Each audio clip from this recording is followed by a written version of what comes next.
बोल गंगा मैया की जय। बोले सत्य सनातन धर्म की जय। बोले श्रीमद् भागवत महापुराण की जय। पतित पावनी कलिमल हारिणी मंगलकारी मोक्षदायी माँ गंगा मैया का ये पवित्रतम तीर्थ हर की पैड़ी ब्रह्मकुंड है। श्रीमद् भागवत जी के एकादश स्कंद का आज 20वां अध्याय प्रारंभ कर रहे हैं। यहाँ पर उद्धव जी और भगवान श्री कृष्ण का संवाद है।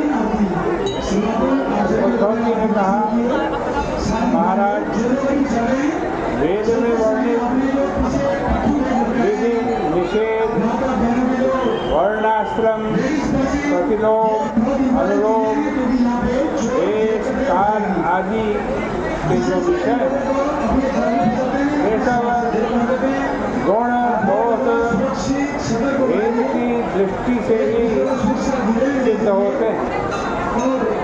अन्यथा विधि निषेध कैसे बने?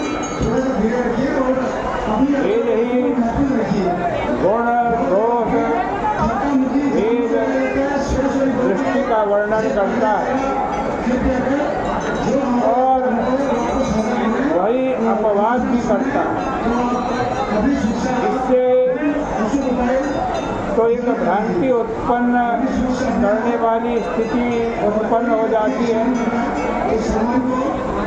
असल में इस भ्रांति का कारण यह है कि भगवान श्री कृष्ण तो तत्व वस्तु में परमार्थ वस्तु गुण दोष का निषेध करते हैं। लेकिन उद्धव जी कह रहे हैं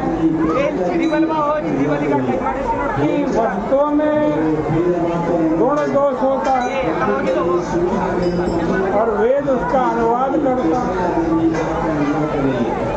वेद के प्रामाण्य विषय में जो उच्च कोटि का दृष्टिकोण है वह यह है कि परमार्थता निर्गुण तत्व में गुण दोष कुछ नहीं होता। यहाँ अनादि अविद्या के कारण वासना है, कामना है, पक्षपात है, लोभ है, तृष्णा है। वहाँ उस विकार की निवृत्ति के लिए वेद संस्कार के रूप में गुण और दोष का विभाग करके दोष के परित्याग तथा गुण के ग्रहण को बताता है। गुण दोष वस्तु में से नहीं निकलते, वेद में से निकलते। वेद ही गुण दोष का विभाग करता है। हमारी आंखों से ही सुंदर असुंदर निकलता है, वस्तु में से सुंदर असुंदर नहीं निकलता, क्योंकि हमारी आंख वासना वासित है। प्रमेयगत गुण दोष वासना वासित प्रमाण में ही सी निकलते हैं। यदि निर्वासन प्रमाण होगा तो कुछ नहीं निकलेगा। इस प्रकार धर्म अधर्म के संबंध में जो वेदवाणी है वह निर्वासन प्रमाण है।